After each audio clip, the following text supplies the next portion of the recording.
Good morning, dearest ones. How are you? I hope you know how wonderful you are. I hope you know how brightly you shine, even in the times when you think probably you're least likely to shine brightly. I hope you know how much you mean to those around you. I hope you know what an impact you have on the world, because you do, and I promise that you do. Please try to believe me, or at least don't actively discard that. Let it just sit in your mind, okay? This is so random, but I tell this story every year to my students, my new students, and there's a reason I do it. Middle school obviously is a time of enormous awkwardness. Very few of us who've gone through middle school are like, yeah, that was amazing, I want to go back and do it again. It's a tricky time, and one of those challenges is the constant feeling of, being awkward and embarrassed and stuff like that.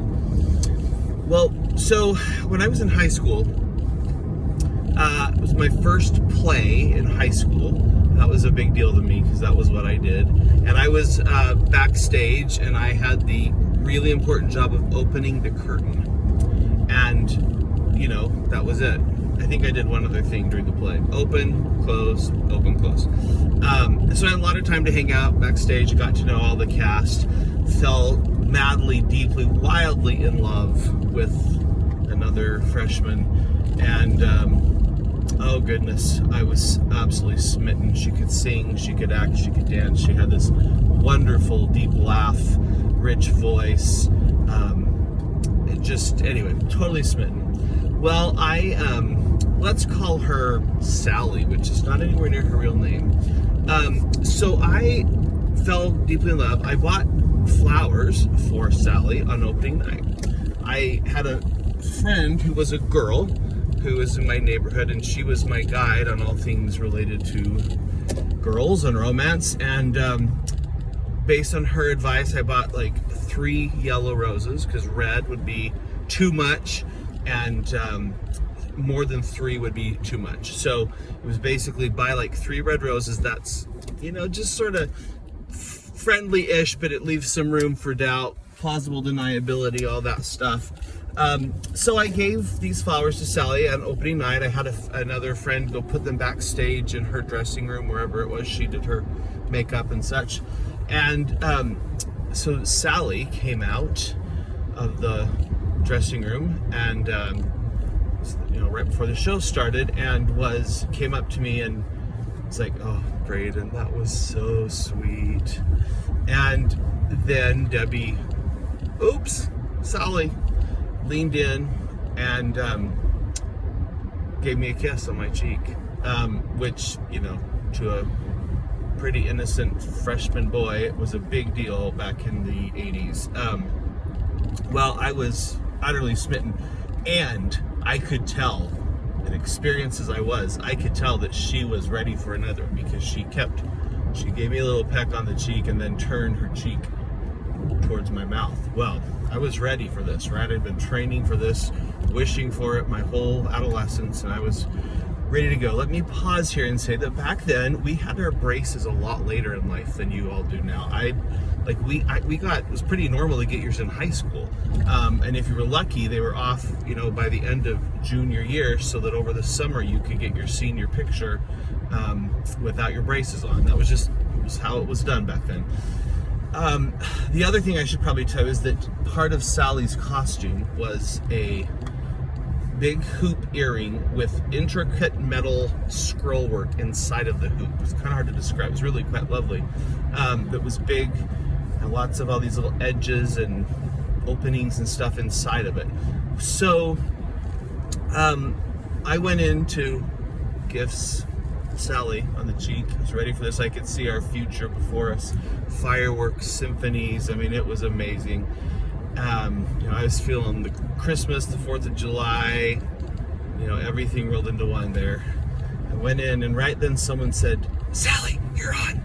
And it was her time to go on stage. So she just turned her head kind of reflexively when someone called her name. And as I went in, and you could never do this if you tried, my braces locked on that stuff in her earring, that ornate metal scroll work, and it locked solid. So all of a sudden I was like, I couldn't move.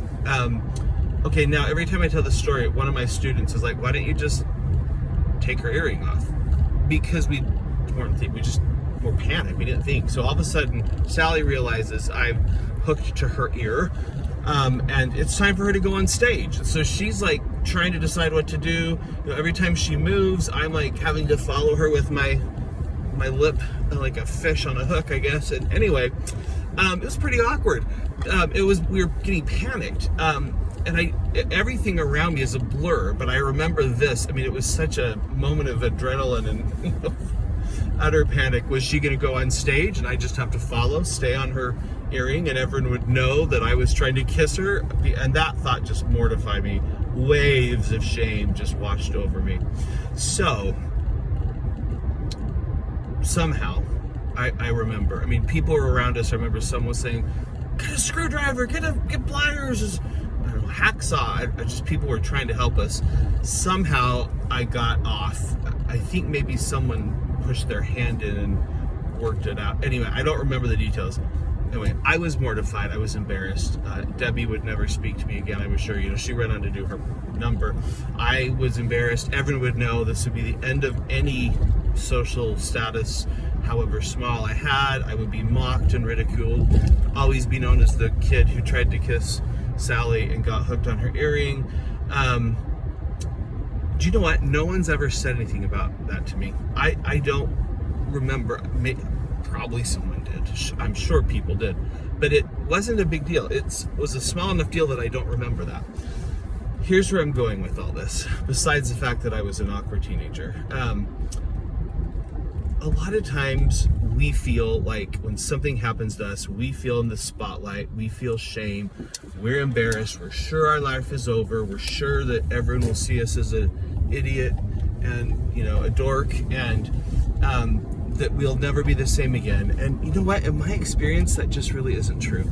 So if you are awkward, if you embarrass yourself, welcome to the human race. You're just about normal. I know it's hard at the moment, but it will pass. It really will. It always does. So try not to let it will not define your life. So try not to let it define your day and your present. All right. I know this is long. Hey, can you give me, if you have a minute and don't mind, some likes and some, whatever, shares, saves. Algorithm is being kind of snooty lately. It's like a popular kid at the table, and it's ignoring me a little bit. So I need to get back into algorithms' good graces. Love you all. Love your internet grandpa.